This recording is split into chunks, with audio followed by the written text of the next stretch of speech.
No one noticed the exact second it began. At 37,000 feet over the Atlantic, a commercial airliner filled with 312 passengers didn't shake, didn't explode. It simply went silent. No mayday, no warning. Number. Final message. On radar screens, Flight 812 vanished as if erased, and the only person who could save them, a single mother with no flying experience, sitting quietly in row 12. Before we dive in, tell me, what time are you listening, and where are you from? Drop a comment and let me know. Sarah Mitchell had never imagined that a routine Tuesday would turn into a fight for survival. She was heading home to Denver after a work conference in Miami. Her 6-year-old daughter, Emma, was waiting at home with her grandmother, probably planning which stories to share. Sarah had even bought her a small stuffed dolphin from the hotel. Gift shop, imagining Emma's face lighting up. The flight started normally. For hours, a nap, maybe a movie. Sarah leaned back in row 12 and closed her eyes as the plane taxied down the runway. Takeoff was smooth, skies clear, everything felt perfect. 40 minutes in, Sarah got up to use the restroom. The cabin was quiet. Passengers were reading or napping. A flight attendant smiled as she passed. Everything seemed fine, but returning. To her seat, she noticed something odd. The plane felt tilted. Not violently, just slightly forward. Her stomach tightened. Around her, others were noticing too. A man checked his watch. A woman gripped her armrest.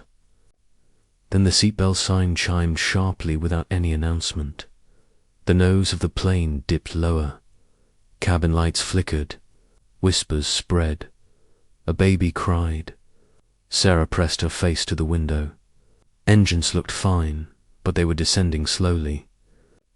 Steadily, unnaturally. A flight attendant, pale and panicked, rushed by. "Stay calm," she whispered. Sarah grabbed her arm. "What's happening?" "The pilots."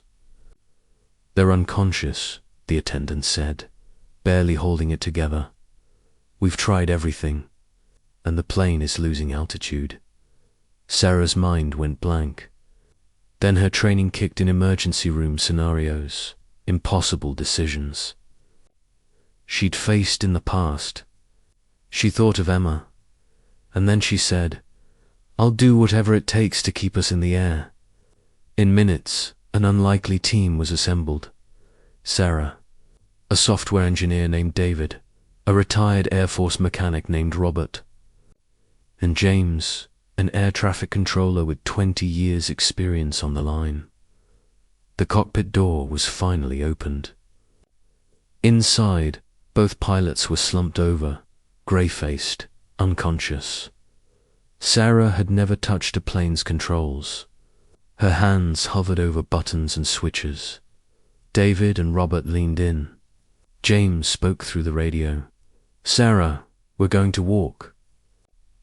You through this, step by step.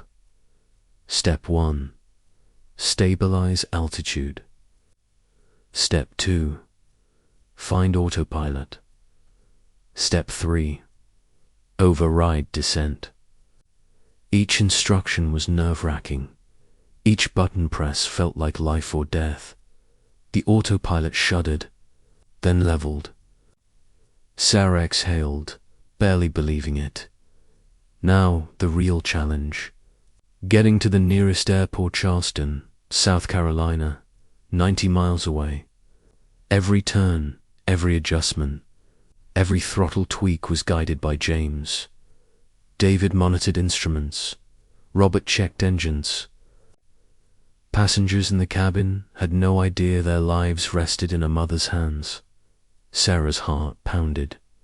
She visualized Emma, felt her tiny arms around her neck. Fear was screaming, but she refused to freeze. each mile closer to land built tension. What if she misread the instruments? What if one small mistake ended everything? Charleston's coast appeared.